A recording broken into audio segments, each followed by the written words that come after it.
Bonjour tout le monde et bienvenue chez l'équipe Tesla. Alors, je vous présente mon équipe afin de vous présenter le sommaire de ce travail. Mon équipe est composée de Anis Khmiriki et moi, Fatma Marrakchi, Mariam Khaweri, Meher Galloub, Wafemi Douni et Yassine Mouelli.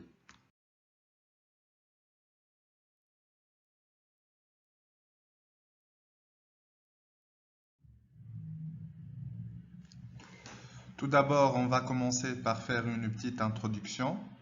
Ensuite, on va voir les politiques gouvernementales dans le monde les plus impactantes en matière d'innovation. En troisième lieu, on va voir les politiques gouvernementales, en particulier en Tunisie en matière d'innovation.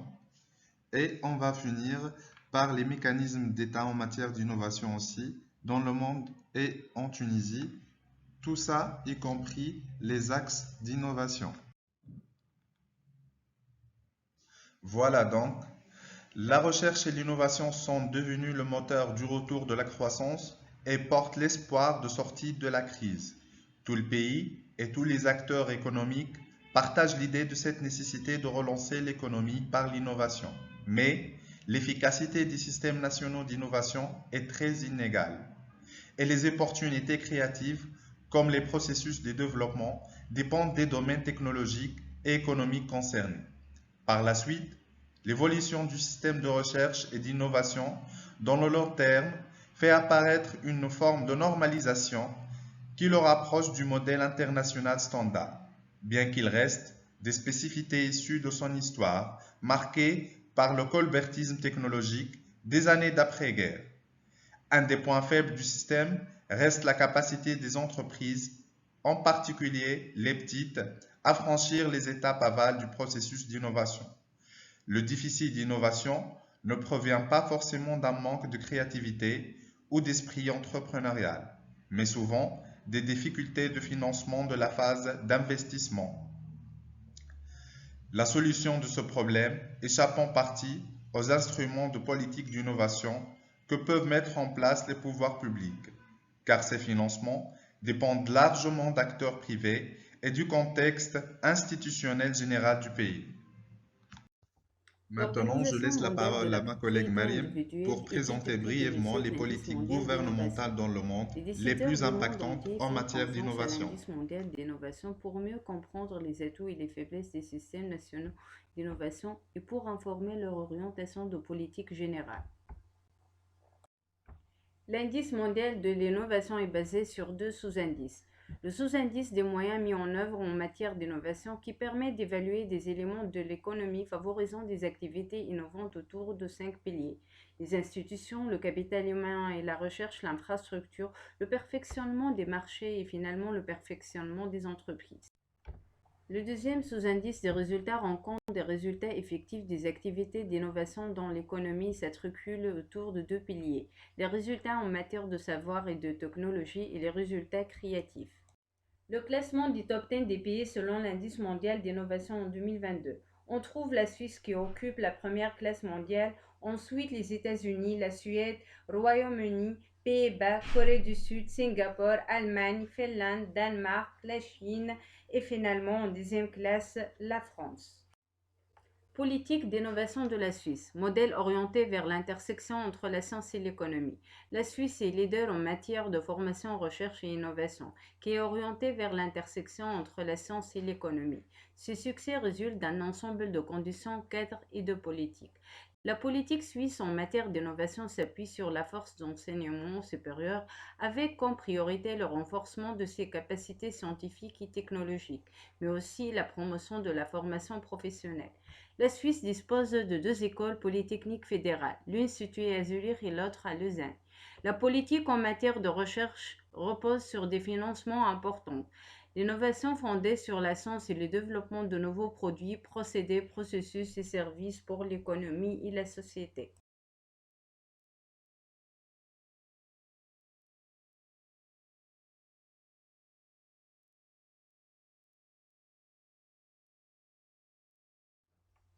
Politique d'innovation des États-Unis. Le cas de la Silicon Valley orientation technologique. En Californie se déploie sur un espace restreint la Silicon Valley, née sous l'impulsion de l'université de Stanford fondée en 1891. La Silicon Valley connaît un essor à partir des années 1950-1960. Elle est aujourd'hui devenue un territoire productif au cœur de l'innovation mondiale en accueillant des firmes des nouvelles technologiques telles que Apple, Google, Facebook, Yahoo, LinkedIn, Twitter, Netflix, Cisco, Seagate Technology. Sa politique régionale d'innovation offre un champ particulièrement propice à l'innovation. Deux universités de pointe, Stanford et Berkeley, forment le corps d'un environnement de recherche exceptionnel. Les sièges de plusieurs des grands groupes d'Internet composent avec une multitude de startups des sociétés de capital risque expérimenté un environnement économique et d'innovation à succès.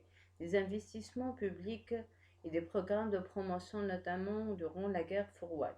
Une population bien formée sont le ciment qui lie la recherche et l'innovation.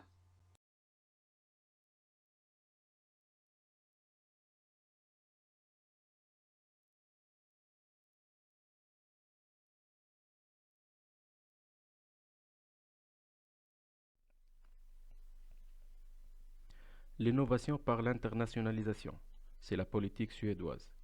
L'industrie suédoise a prospéré au sein de l'économie mondialisée qui a poursuivi son développement rapide au cours des dernières décennies.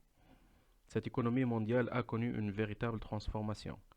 Récemment encore, elle était dominée par des industries manufacturières largement issues des pays occidentaux.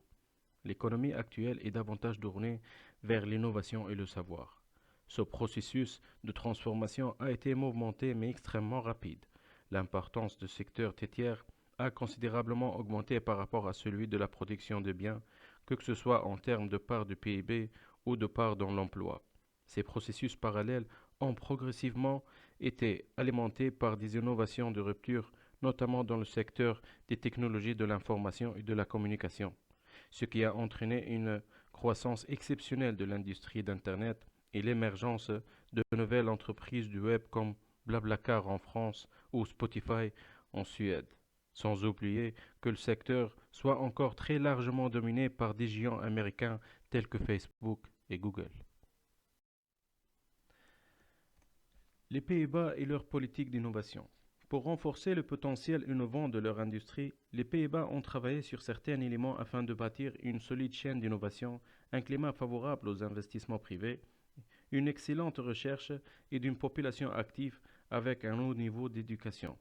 Parmi ces éléments, la création d'une structure de coordination chargée de la transition des Pays-Bas vers une société de savoir, l'augmentation des effectifs étudiants dans les filières scientifiques, encourager la cohérence et la collaboration interuniversité et entre l'université et l'entreprise, encourager les recherches et développements, accroître un nombre de jeunes entreprises de haute technologie et concentrer les fonds pour les recherches publiques.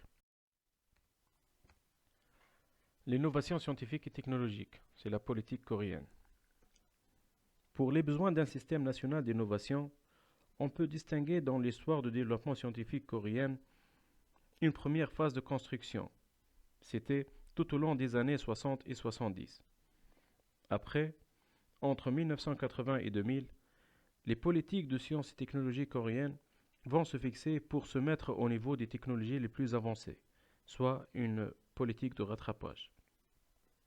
Au cours de cette phase, les pays industriels avancés sont de plus en plus méfiants à procéder à des transferts de technologie vers un pays que l'on perçoit comme étant concurrent agressif à l'international. La Corée n'a plus de choix que de développer ses propres technologies et promouvoir le processus dans des programmes de recherche et de développement nationaux. Au tournant du siècle, elle change de paradigme scientifique et technologique en étant à la pointe dans certains domaines technologiques comme le semi-conducteur et les télécommunications.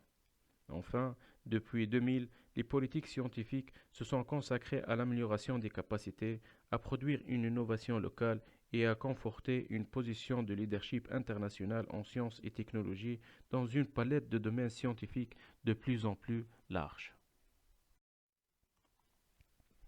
En ce qui concerne la Singapour, la politique d'innovation est orientée technologique. Les autorités sont fortement volontaristes en matière de politique d'innovation. S'il n'existe pas de ministère dédié aux sciences ou à l'innovation, le cabinet du Premier ministre est directement associé à la formulation des plans stratégiques. L'État est commanditaire. Tous les 5 ans environ, un plan stratégique qui dessine les grandes directions des domaines prioritaires et des financements futurs. Le premier plan déjà a été mis en place en 1991 et c'était le National Technology Plan. Le nouveau plan en 2020 réinjecte plus de 19 milliards de dollars en augmentation de 18% par rapport au plan précédent. Ce nouveau plan distribue le financement selon des domaines technologiques tels que Advanced Manufacturing and Engineering, Health and Biomedical Science, Service and Digital Economy et soutient aussi plusieurs programmes intersectoriels. La politique d'innovation en Chine. En dehors du financement direct, des politiques de stimulation de l'innovation ont été mises en œuvre dans des différents domaines tels que la fiscalité. L'objectif des autorités qui vise à bâtir un système d'innovation nationale performant et à stimuler l'innovation indigène passe par la mise en place des politiques pour inciter les entreprises à développer localement leur innovation.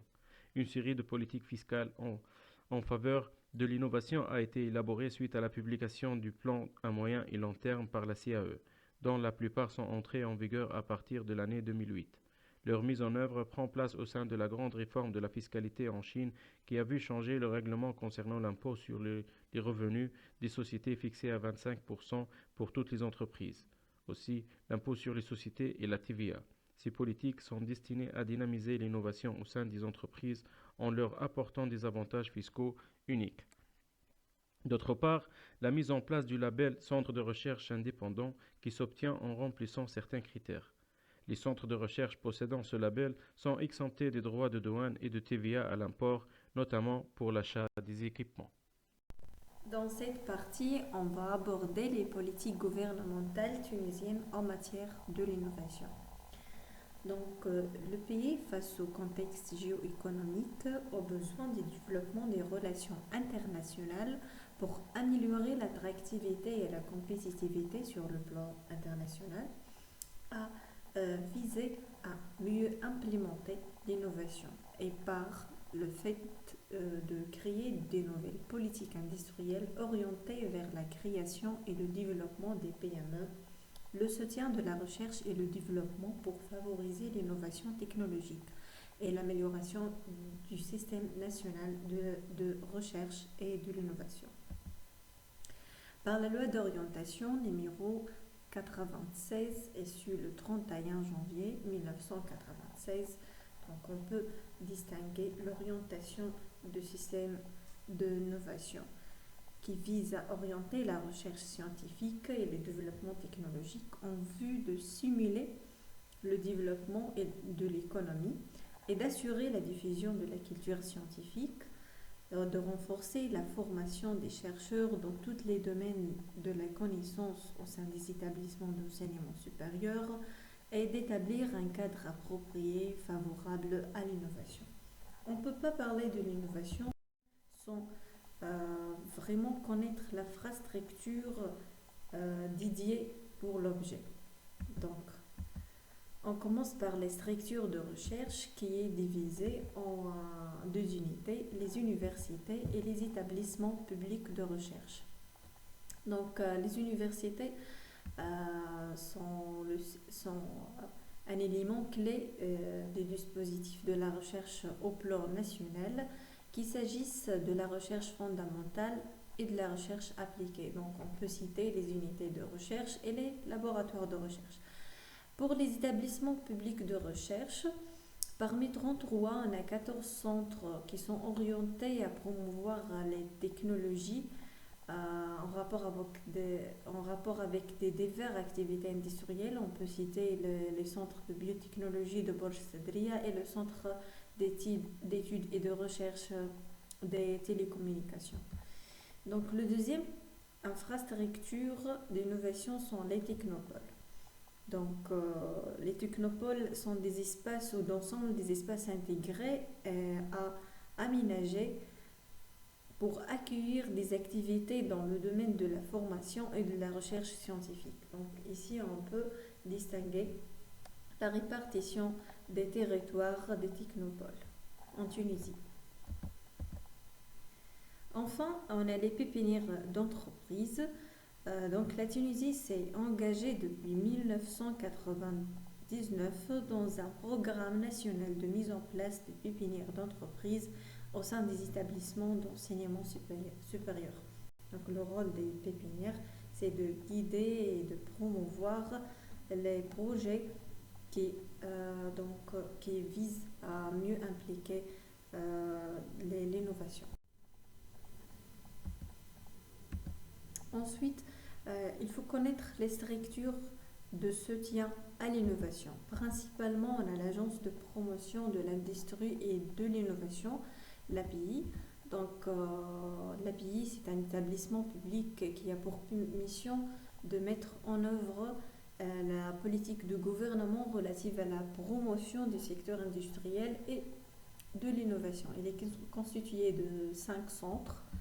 Donc, les centres de facilitation et de gestion des avantages, le centre d'études et de perspectives industrielles, le centre de soutien et de création d'entreprises, le centre d'innovation et de développement technologique et finalement le centre de documentation de l'information industrielle. Comme structure de soutien à l'innovation, on a les centres d'affaires. Leur mission est d'offrir des services nécessaires aux promoteurs et investisseurs pour le lancement ou le développement de leurs projets, orientation, formation et assistance. On a les centres techniques, tout court, leur rôle est l'assistance technique aux entreprises. L'Institut national de la normalisation de la propriété industrielle, INORPI, son rôle est d'entreprendre toute action concernant la normalisation, la protection qualité des produits et services de la propriété industrielle. Et finalement, on a l'Agence nationale de la promotion de la recherche scientifique, la NPR, donc qui est changée par la loi 2010 à l'Agence nationale de la promotion. Elle avait une autre appellation. Donc, son rôle est d'assister les structures publiques de recherche dans le domaine de la valorisation de la recherche et d'accompagner l'émergence des systèmes nationaux d'innovation tunisiens. Donc, maintenant, on va parler du Centre d'innovation et de développement technologique, le CIDT, et ses rôles plutôt. Donc, il est dédié à structurer, promouvoir et diffuser la culture de l'innovation. C'est un task force d'accompagnement des entreprises dans le domaine de l'innovation. Aussi, il est défini comme une structure de partenariat et de développement technologique et, et pour promouvoir l'interaction avec actions à l'échelle internationale comme le réseau Europe Enterprise Network EEN Tunisie.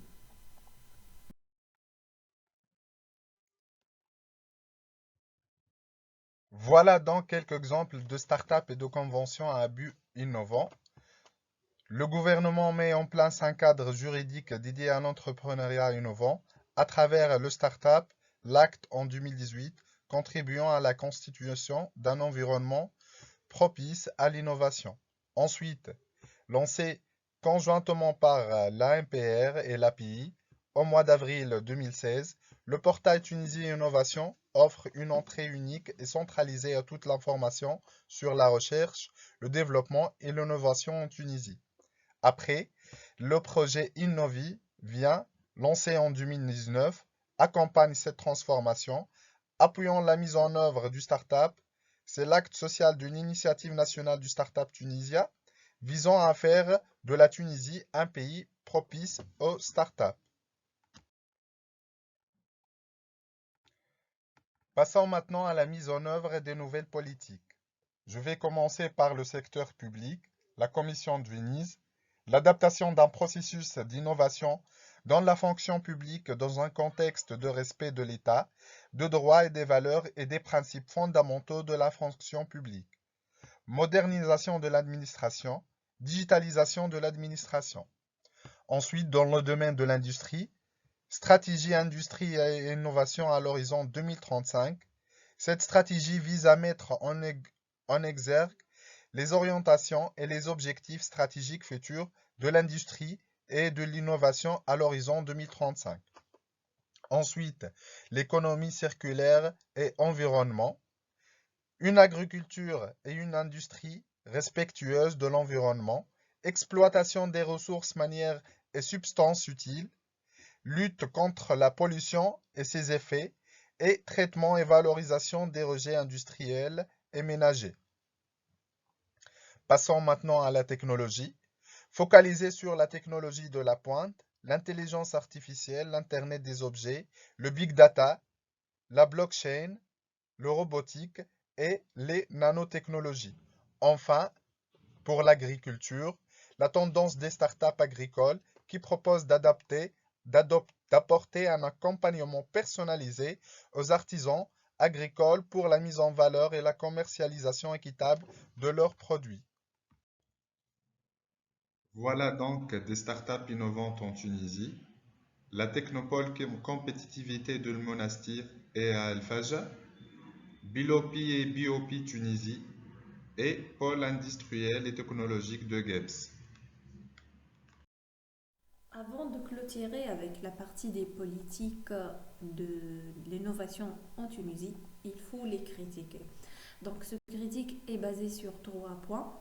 On va commencer par l'influx d'investissement en recherche et développement qui est très faible. Donc, malgré la capacité de recherche et développement avérée dans les domaines de l'informatique, les machines électroniques, l'énergie, les technologies médicales et la télécommunication, la Tunisie figure en bas du classement publié dans le rapport annuel de l'Organisation mondiale de la propriété intellectuelle, donc en matière d'activité de dépôt de propriété intellectuelle par origine. Ainsi, la Tunisie occupe la 73e place en 2013 par rapport aux pays africains inclus dans ce classement. Une autre étude menée par la Banque mondiale, qui est une enquête sur des entreprises de plus que 5 salariés, il montre qu'un peu moins qu'une cinquième des entreprises en Tunisie déclarent avoir investi en recherche et en développement interne ou externe. Le retrait du secteur des entreprises des activités de recherche et développement est encore plus prononcé pour les petites entreprises ou celles qui ne sont pas exportatrices, qui constituent plus de 96% du nombre total d'entreprises en Tunisie. Un autre point de critique est qu'on a constaté une chute vestigineuse du classement global de la compétitivité. Donc, selon le Forum économique mondial, la compétitivité est un ensemble de composantes statistiques et dynamiques modélisées autour de 12 piliers qui agrègent l'indice de compétitivité. Donc, pourquoi on veut connaître la compétitivité? Parce qu'elle définit comme un ensemble d'institutions, de politiques et des facteurs qui déterminent le niveau de productivité d'un pays. Donc en 2015, la Tunisie est descendue à la 92e position avec un score de 3,9 en baisse par rapport à 2014 où son score était de 4 et le classement était à 87. Un autre point de critique est la régression de GAI qui est le Global Innovation Index. Donc, selon le graphe ci-joint, le classement en 2020 était le 65e rang contre la 70e en 2019.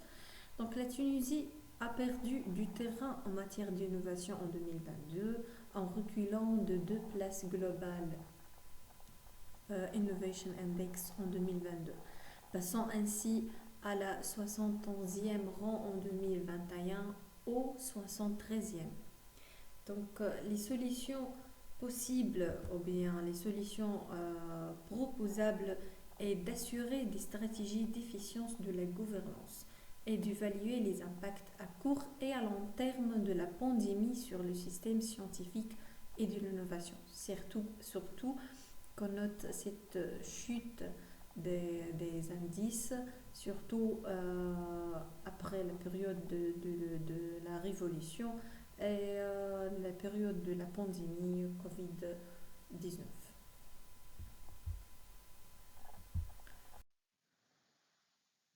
Merci Wafa. Je m'appelle Fatma et je vais vous présenter avec mon collègue Meher le question qui correspond au mécanisme de l'État en matière d'innovation dans le monde et en Tunisie.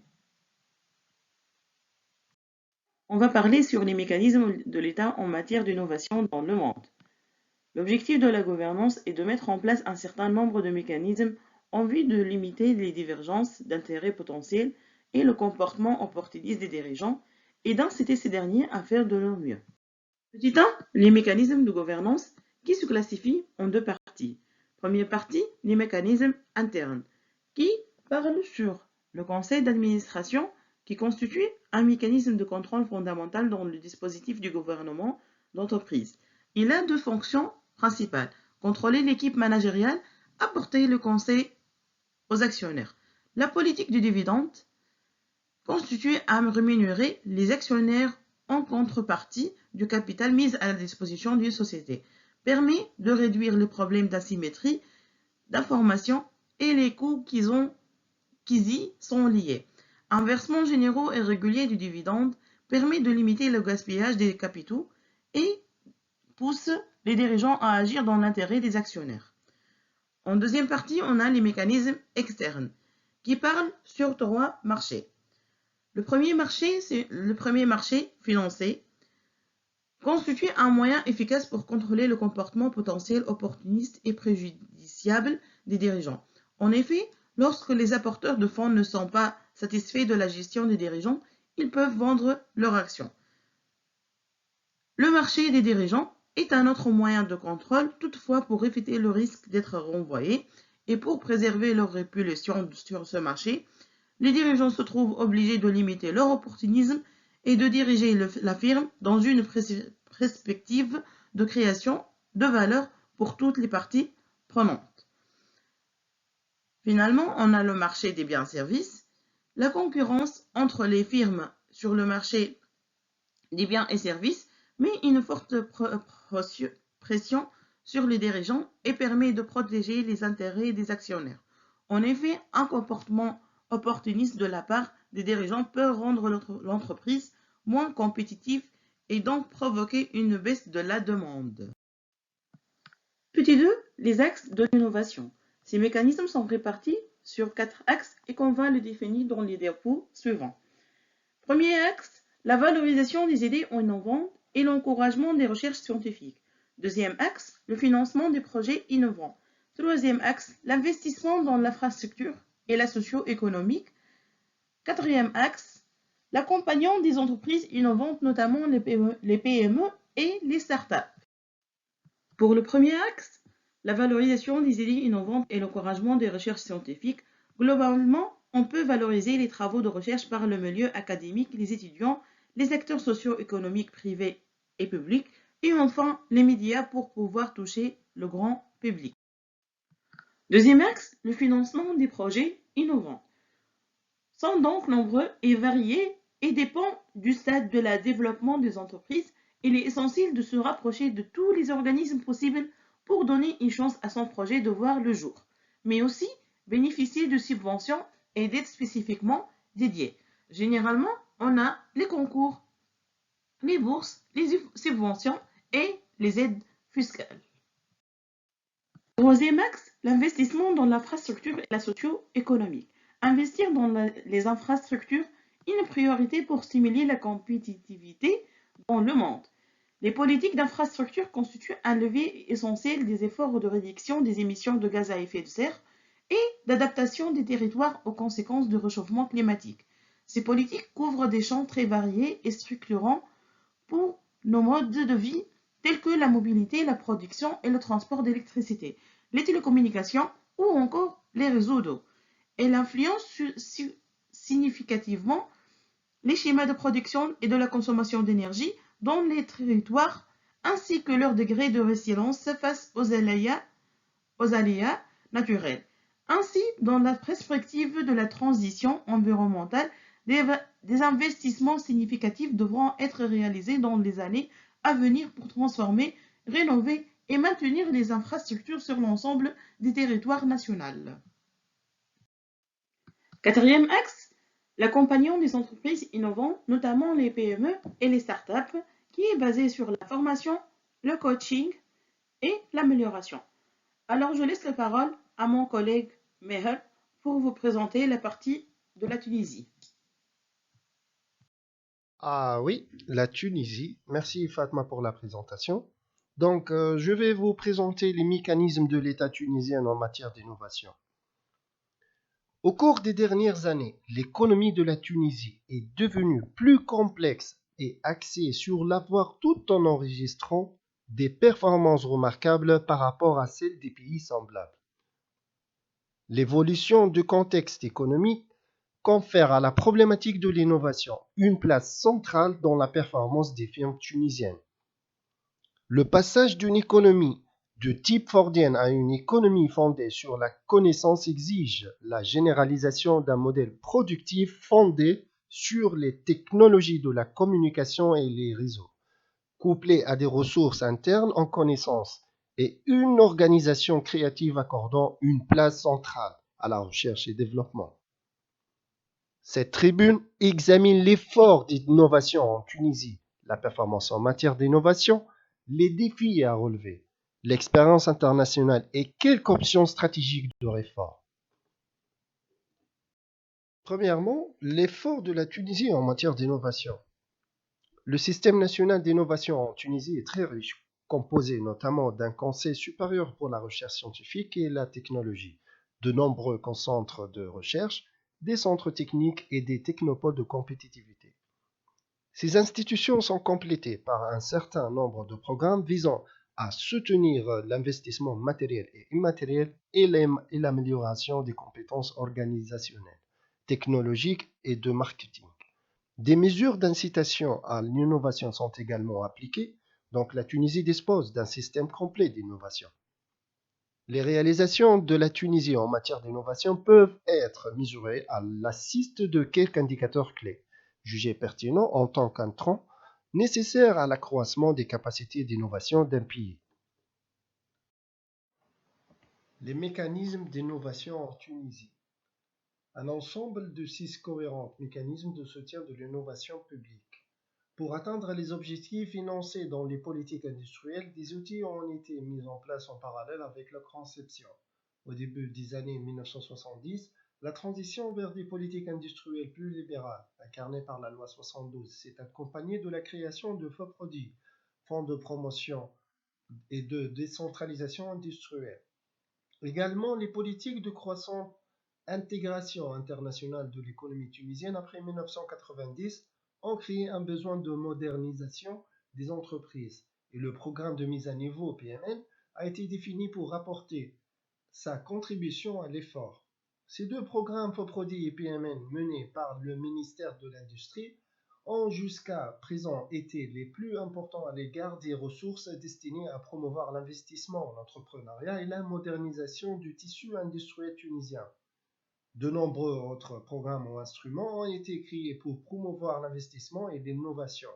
Dans certains cas liés aux deux ci-dessus, ITP, PERD et PNRI, et dans d'autres cas en indépendance de VRR, qui feront l'objet d'analyses ci-après. Cette analyse est basée sur des études réalisées précédemment par des institutions et des experts publics et privés qui ont conduit des travaux sur le terrain, enquête, entretien approfondi ou des études de cas nécessaires pour effectuer une évaluation rigoureuse. D'autres mécanismes d'incitation à la création d'entreprises innovantes existent aussi, traités dans les rapports sur le financement de l'innovation, notamment le Fonds commun de placement à risque InTech pour participer aux fonds propres des entreprises adhérant au PMN et TP, ou les fonds d'amorçage tels que le fonds public ERCDEM, formé par les 4 SICAR.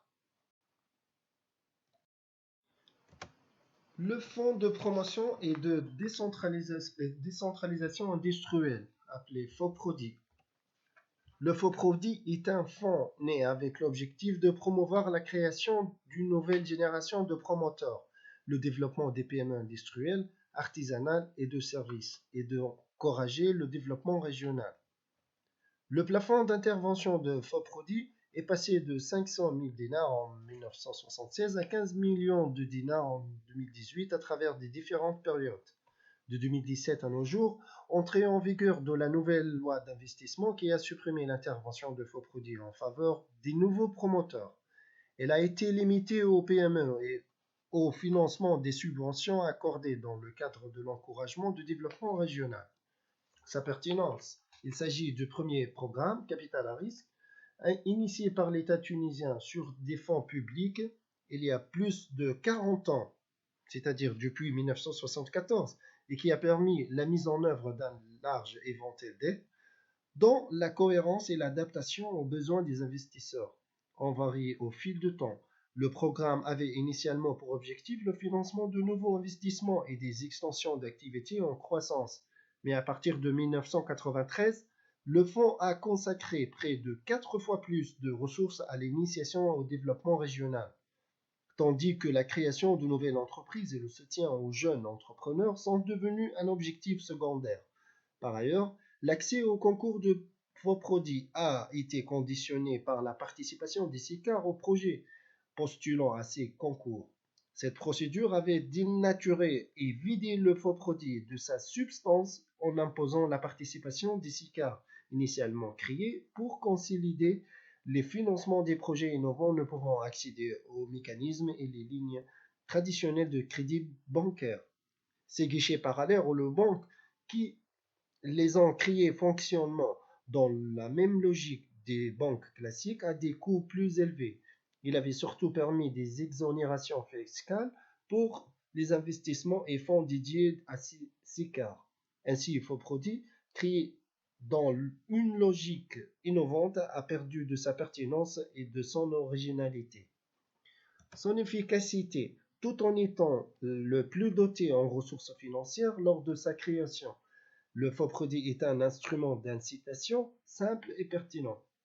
Par une accumulation de procédures et de textes d'interférence depuis les années 90, il est devenu très complexe par les textes qui l'encadrent et les conditions d'éligibilité.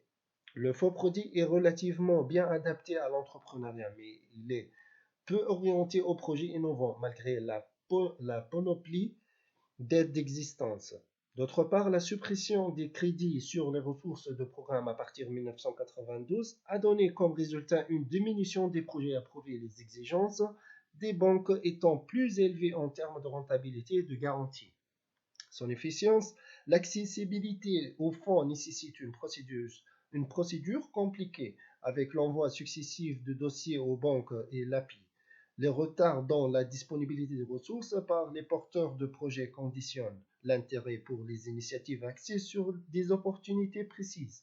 De l'autre côté, il faut souligner que le taux de recouvrement enregistré des dotations et de crédits, 70,6%, sont très élevés, nettement supérieurs à la moyenne pour le recouvrement des crédits bancaires. La durabilité, depuis 1976 à 2018, les interventions de FOPRODI totalisent un montant global de 965 millions de dinars, une moyenne annuelle de 23 millions de dinars, pour près de 8000 interventions de fonds. On estime à plus de 2200 le nombre d'entreprises industrielles promues par le FOPRODI, dont 1500 PME, soit près de quart des entreprises industrielles de plus de 10 emplois sont actuellement en activité. Le programme mise à niveau. Le ministère de l'Industrie a confié à une équipe de l'Institut tunisien de la compétitivité et des études quantitatives la réalisation d'une étude qui fait partie du processus d'évaluation continue du programme de mise à niveau. La création du programme mise à niveau envisageait le renforcement des compétences et des partenariats industriels afin d'accélérer la modernisation des entreprises et leur capacité concurrentielle dans un environnement socio-économique renforcé. Les actions prévues par le programme de mise à niveau en faveur des entreprises porte sur la maîtrise de la qualité et la qualification du personnel, l'acquisition de nouvelles technologies et le renforcement des fonds propres de l'entreprise. La gestion de programmes mis à niveau s'articule autour d'un comité consultatif, il s'appelle COPIL, qui octroie les primes de mise à niveau et du bureau de mise à niveau, lequel a pour mission d'élaborer les études nécessaires et de coordonner les différentes sources de financement attribuées. Afin de se doter des moyens financiers nécessaires à l'octroi des primes et à la contribution au financement des opérations de restriction, le Fonds de développement de la compétitivité, FODEC, Fonds spécial de trésor, a été institué en 1995. D'autres organes internationaux, AFD, GIZ, Union européenne et UNIDO, OPM, contribuent aussi au financement dans le cadre de conventions spécifiques. Le programme de mise à niveau compte avec plusieurs mécanismes d'incitation à la participation des entreprises, notamment les aides financières à travers le FODEC, proportionnelles au montant de l'investissement, ainsi que l'outil des investissements technologiques à caractère prioritaire. Elles sont conditionnées par l'approbation en amont des investissements prévus dans le cadre du plan de mise à niveau et différents par leur taux et plafond selon la nature de l'investissement matériel ou immatériel. La répartition des investissements totaux approuvés a été de 89% pour l'investissement matériel, 10% pour les matériels et 1% pour les diagnostics. En ce qui concerne les secteurs industriels participants, les investissements dans le textile 17%, l'agroalimentaire 18% et les secteurs mécaniques et électriques 22%. La plupart des dossiers approuvés par le programme de mise à niveau depuis sa mise en place, en concordance avec la structure du tissu industriel tunisien. Je vous invite à cliquer sur le lien ci-dessous pour savoir la pertinence, l'efficacité, l'efficience et la durabilité.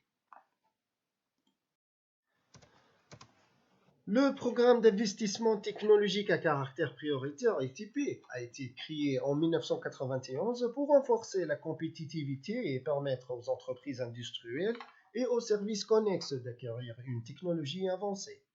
Par l'octroi de primes accordées dans le cadre des interventions FODEC pour le financement d'actifs matériels, équipements de recherche et développement et équipements informatiques, avec un fort accent sur l'immatériel, assistance technique, acquisition de brevets. Le ministère de l'Industrie a confié la gestion de l'ITP au bureau de mise à niveau. Sa pertinence, du point de vue de la promotion de l'innovation des entreprises, si bien l'ITP est approprié pour inciter les entreprises à réaliser des investissements immatériels, achat de logiciels, assistance technique. L'évaluation de l'Ejvin Boubey en 2011 souligne que la prime finance des moyens et ne fait pas référence à un projet. Ainsi, l'ITP n'est pas focalisé sur l'appui à l'innovation, puisque l'ITP ne valorise pas les prestations internes et uniquement les acquisitions de matériel logiciel ou études externes.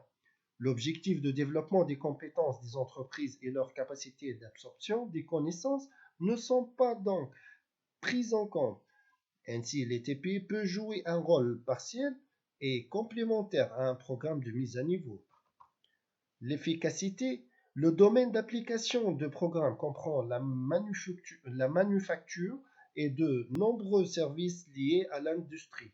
Le budget alloué par intervention répond généralement aux besoins au fil du temps, l'évolution des candidatures et de leur approbation suit à une tendance parallèle à celui de PMN, avec une forte croissance, notamment dans la période post-révolutionnaire et des fluctuations annuelles plus récemment.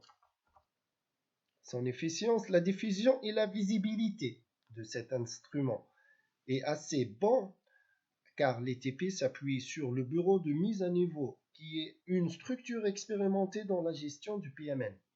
L'ITP joue d'une bonne flexibilité dans sa mise en œuvre ainsi qu'un niveau d'efficience élevé d'après les caractéristiques de mise en œuvre de l'instrument selon l'Ejvin et Boubaya en 2011.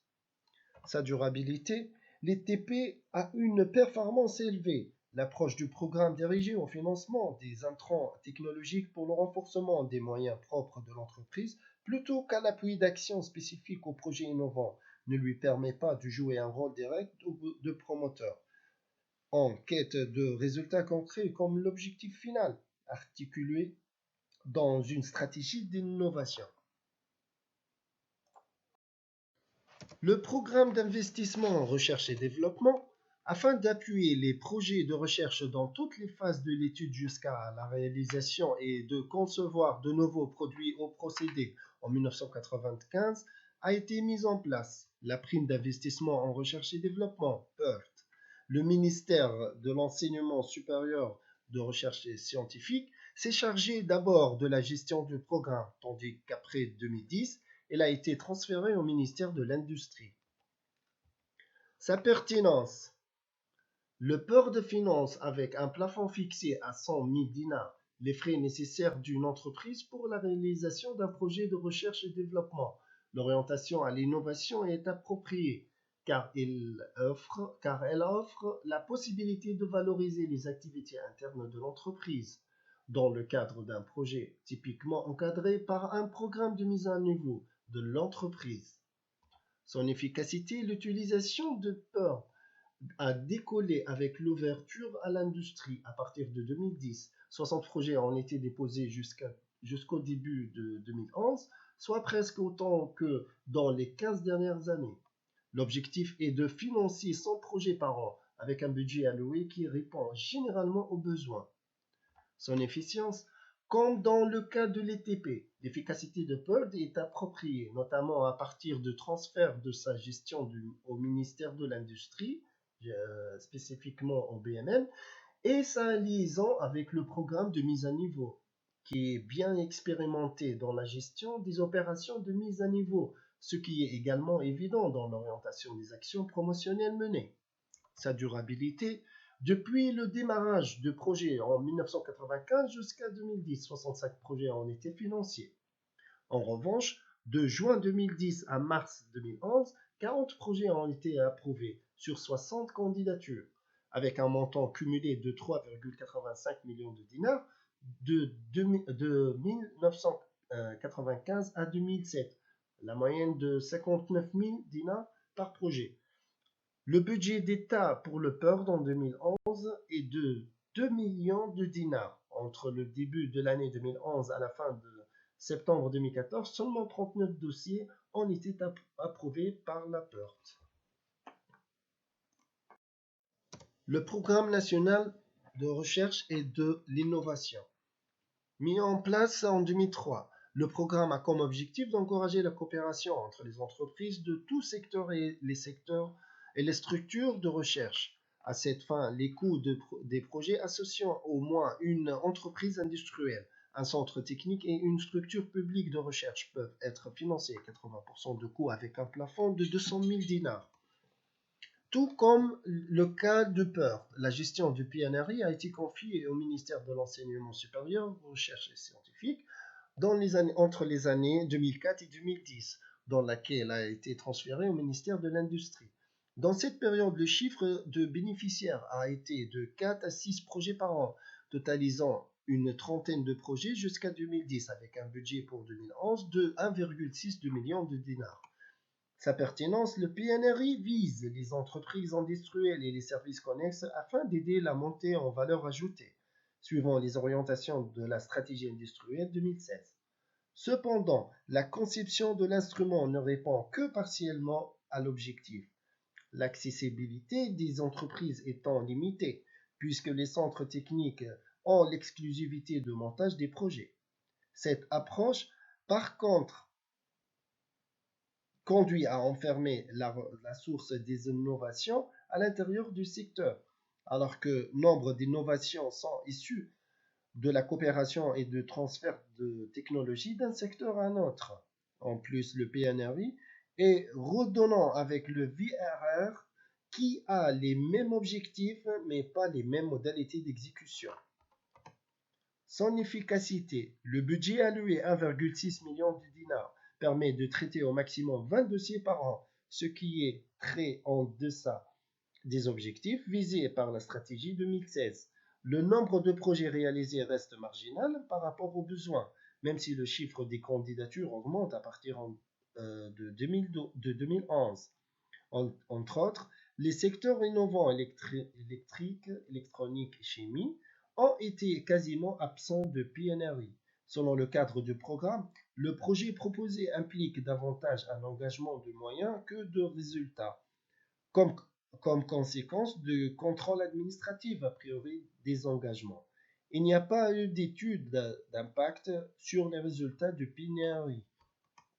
Son efficience qui mesure le coût qui mesure le coût de mise en œuvre de l'instrument par rapport aux résultats est faible par rapport au petit nombre de candidatures proposées.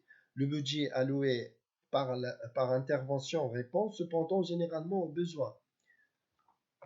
Sa durabilité est faible compte tenu du nombre de projets. 22 dossiers ont été approuvés entre les débuts de l'année 2011 et la fin de septembre 2014, mais impossible à évaluer en raison du manque d'informations rendues publiques ou études d'impact sur les projets réalisés. La valorisation des résultats de la recherche.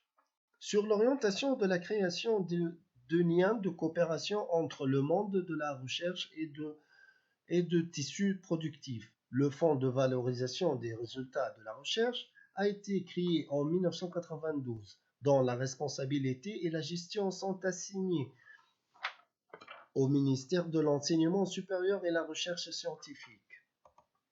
L'objectif concret est de valoriser les résultats de recherche pour aboutir à leur application dans le système productif. Pour ce faire, le fonds finance le recrutement, des études de faisabilité, des tests, des dépôts de brevets et des prototypages aux chercheurs en laboratoire qui s'associent à une entreprise industrielle pour une période de 3 ans. Sa pertinence. L'instrument est pertinent car son objectif déclaré est l'application des résultats de la recherche dans le système productif. L'enjeu est celui de l'insertion à la recherche appliquée dans sa sphère économique par la professionnalisation des activités de recherche. Néanmoins, il y a duplication entre l'instrument VRR et PNRI qui poursuivent tout de le renforcement de l'interface recherche-industrie. Ces instruments ne différent que par leur mécanisme de mise en œuvre. Toutefois, la conception de l'instrument ne répond que très partiellement à l'objectif, car le porteur de projet ne peut être qu'un centre public de recherche dépendant du ministère de l'Enseignement supérieur de recherche scientifique. En fait, l'instrument risque d'être utilisé pour compléter les ressources d'une unité de recherche pour l'acquisition et l'équipement de laboratoire. Son efficacité, la sélection des candidatures et l'évaluation des résultats sont conduites selon des critères académiques. Par conséquent, l'objectif de valorisation par le marché n'est pas pris en compte. Entre autres, le dispositif est plus centré sur l'appui aux centres de recherche que sur l'appui aux entreprises dans leur démarche d'innovation technologique. L'intérêt limité de recours au VRR s'explique par les contraintes existantes sur les chercheurs et les porteurs, et notamment par les dispositifs de mobilité, la faible transparence des conditions de la propriété intellectuelle. Le nombre de projets réalisés reste marginal par rapport aux besoins, 5 par an en moyenne, et sans croissance. Son efficience, l'efficience qui mesure le coût de mise en œuvre de l'instrument par rapport aux résultats est faible, avec seulement 5 dossiers sur 10 à 12 candidatures par an, émanant des quelques 800 unités de recherche du pays. Le maigre de budget alloué, 0,5 millions de dinars pour 2010, montant cumulé depuis 1992, 8,5 millions de dinars environ. Par intervention répond généralement taux de besoin. Sa durabilité très faible, compte tenu du nombre de projets, quelques 90 projets financés en 20 ans, depuis 1992 jusqu'à 2011, mais impossible à évaluer faute d'études d'impact sur les projets réalisés. Un ensemble de 4 cohérents mécanismes de soutien de l'innovation privée. On trouve SICAR, le BF-PME, le Fonds d'essaimage et BTS. Ces financements privés, on commence par les fonds d'essaimage, cas du fonds commun de placement à risque géré par les sociétés sérieuses. Le montant prise de participation minoritaire au capital à raison de 30%, octroi d'une prime d'études, 70% de coût d'investissement plafonné à 10 000 euros, prime au titre des investissements immatériels, 50% de leur coût.